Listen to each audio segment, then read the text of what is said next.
بچوں حضور کی حدیث سنو۔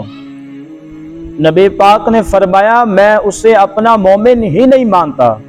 صحابہ کہتے ہیں پوچھنے لگے تھے کسے؟ تو حضور نے دوسری بار پھر کہہ دیا، فرمایا میں اللہ کی قسم اسے مومن نہیں مانتا۔ تو تیسرا جملہ پوچھنے لگے تو حضور نے پھر بول دیا، فرمایا جو خود تو پیٹ بھر کے کھائے اور اس کا پڑوسی بھوکا سو جائے۔ اللہ اکبر، کتنی بڑی بات ہے۔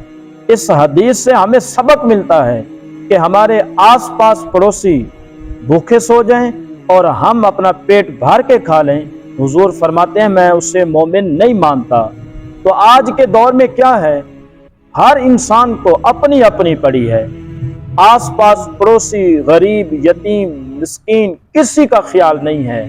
تو یہ حدیث ہمیں سبق دیتی ہے، ہماری رہنمائی کرتی ہے کہ ہم اپنا بھی خیال رکھیں اور آس پاس اپنے پڑوسیوں کا بھی لازم اور ضروری خیال رکھیں۔ یہ حدیث سے ہمیں سبق ملا۔ اللہ پاک عمل کی توفیق دے، سب کو اللہ پاک عمل کی توفیق دے۔